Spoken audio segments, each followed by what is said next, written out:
Assalamualaikum warahmatullahi wabarakatuh. Nama saya M. Firdausya Tanjung, NIM 20160010121. Baiklah, saya akan menjelaskan makalah dari kelompok 2, yaitu taat kepada hukum-hukum Allah.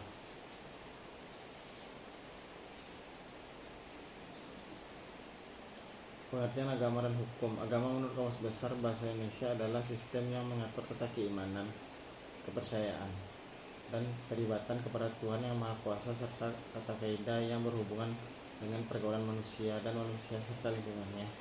Kata agama berasal dari bahasa Sanskerta. Agama berarti tradisi, sedangkan kata lain untuk menyatakan konsep ini adalah religi, yang berasal dari bahasa Latin religio dan berakar pada kata kerja religion, yang berarti mengikat kembali. Maksudnya dengan berreligi, seseorang mengikat dirinya kepada Tuhan. Definisi tentang agama dipilih yang sederhana dan meliputi. Artinya definisi ini diharapkan tidak terlalu sempit atau terlalu longgar, tetapi dapat dikenakan kepada agama-agama yang selama ini dikenal melalui penyebutan nama-nama agama itu. Agama merupakan suatu lembaga atau institusi penting yang mengatur kehidupan rohani manusia. Adapun macam-macam hukum antara lain sebagai berikut.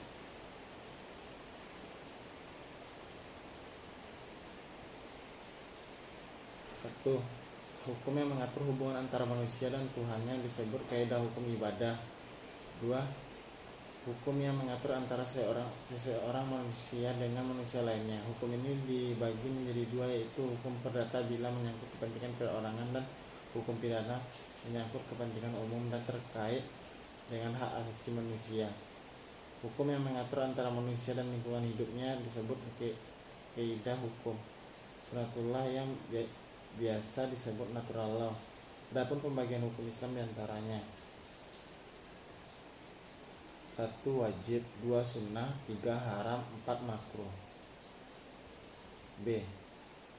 Menumbuhkan kesadaran hukum untuk taat kepada hukum Allah. Untuk menumbuhkan kesadaran masyarakat Islam agar menanti hukum yang telah dibuat oleh pencipta manusia, maka perlu dalil hukum yang bersumber dari Al-Quran, yaitu surah Al-Maidah ayat 45, 46, dan 48. Dalil hukum yang dimaksud berkaitan dengan hukum kepidanaan yang menekan bahwa pencipta manusia menentukan hukuman kepada ciptaannya yang bernama manusia, yaitu kejahatan pembunuhan yang dilakukan oleh manusia terhadap sesama tanpa alasan hukum yang dibenarkan oleh pencipta manusia, yakni sanksi hukumnya adalah manusia yang membunuh harus dibunuh. Bahkan kejahatan yang dilakukan oleh seseorang manusia untuk menghilangkan mata, telinga, hidung, dan melukai manusia lainnya, sanksi hukumnya adalah menghilangkan mata, telinga, hidung, dan melukai pelaku kejahatan tersebut.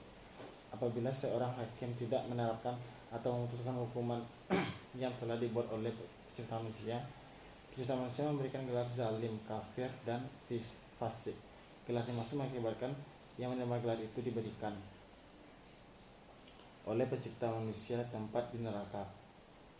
Ketiga ayat yang dijadikan dalil hukum dimaksud dapat diungkapkan salah satu ayat, yaitu surah Al-Maidah ayat 45, yang artinya, dan telah kami tetapkan terhadap mereka di dalamnya Al-Taurat, bahasanya jiwa dibalas dengan jiwa, mata dengan mata, hidung dengan hidung, telinga dengan telinga, gigi dengan gigi, dan luka dengan luka. Barang siapa yang melepaskan, maka melepaskan hak itu, penebus dosa baginya. Barang siapa tidak memutuskan perkara menurut apa yang diturunkan Allah, maka mereka itu adalah orang-orang yang zalim. Quran Surat Al-Maidah ayat 45. Pada Surat Al-Maidah ayat 45 mengandung garis hukum yang jelas dan rinci ditunjukkan kepada polisi, jaksa, dan hakim yang memeriksa kasus kejahatan tubuh dan nyawa. Pelaku kejahatan tubuh dan nyawa dapat menyadarkan masyarakat yang melihat eksekusi hukuman yang dijatuhkan oleh hakim yang memeriksa dan memutuskan kasus perkara yang dimaksud. Ketentuan hukum yang diuraikan di atas disebut syariah Islam. Syariah Islam secara konseptual dalam arti yang luas adalah keseluruhan ajaran yang dibawa oleh Nabi Muhammad SAW yang bersumber dari wahyu Allah Subhanahu wa Ta'ala. Syariah Islam dalam literatur hukum Islam mempunyai 3 pengertian berikut. Syariah dalam arti hukum yang tidak dapat berubah sepanjang masa. Syariah dalam pengertian sumber hukum Islam, baik yang tidak berubah sepanjang masa maupun yang dapat berubah sesuai perkembangan masa. Syariah dalam pengertian hukum yang terjadi berdasarkan istinbat dari Al-Quran, Al-Hadis, yaitu hukum yang diinterpretasi dan dilaksanakan oleh para nabi, hasil ijtihad dari mujtahid, dan hukum yang dihasilkan oleh ahli hukum Islam melalui metode qiyas dan metode ijtihad lainnya.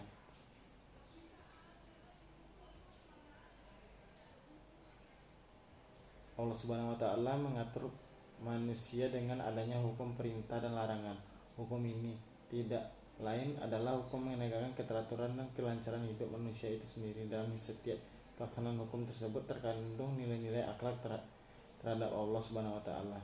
Sebagai umat muslim kita harus taat kepada hukum Allah yang telah ditetapkan. Adapun akhlak kita dalam mentaati hukum-hukum Allah Subhanahu wa taala yaitu A. Beriman, B. Taat, C. Ikhlas, D. Khusyuk, E. Husnuzon, F. Tawakal, G. Syukur, H. Sabar, I. Bertasbih, J. Istighfar, K. Takbir, I. Doa. Selain pengertian syariat di atas, adapun ruang lingkup syariah yang mencakup peraturan-peraturan sebagai berikut. 1. Ibadah, yaitu peraturan yang mengatur hubungan dengan langsung kepada Allah Subhanahu wa taala, terdiri atas rukun Islam. Ibadah yang berhubungan dengan rukun Islam, muamalah, jinayah, siasa, akhlak, dan peraturan lainnya.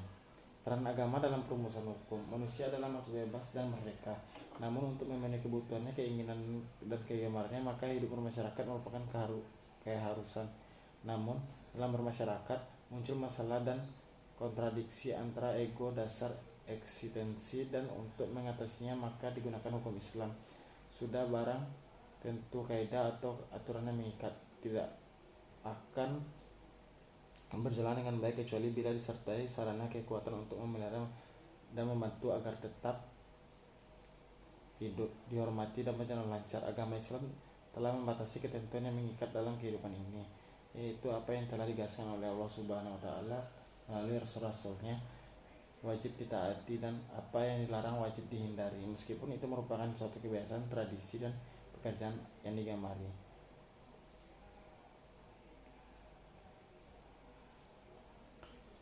Peran agama dalam penegakan hukum yang adil.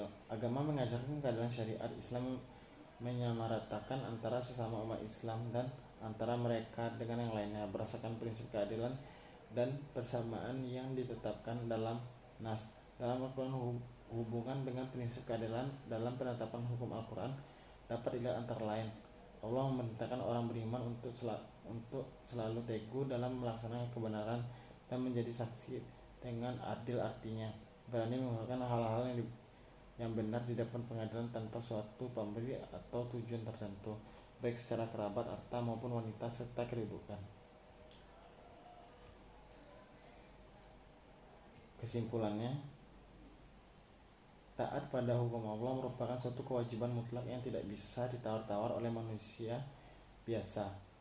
Jika mengingkari bahkan menolak hukum-hukum Allah, maka kesengsaraan dan kemurkaan Allah akan didapatkan dalam kehidupan serta azab yang amat berat di hari pembalasannya. Syariat Islam merupakan suatu anjuran hukum yang ditetapkan Allah untuk keselamatan umat manusia dalam kehidupan. Jika kita taat dan patuh terhadap aturan yang sudah Allah tetapkan, maka kita akan dapat hikmah di dunia dan di akhirat. Taat kepada hukum Allah dengan menjalankan perintahnya, baik ibadah madah maupun gairu madah, serta meninggalkan segala yang dilarang, nahi mungkar, sebagaimana yang telah dijelaskan oleh Al-Quran dan Sunnah. Sekian dari saya. Apabila ada salah mohon dimaafkan. Assalamualaikum warahmatullahi wabarakatuh.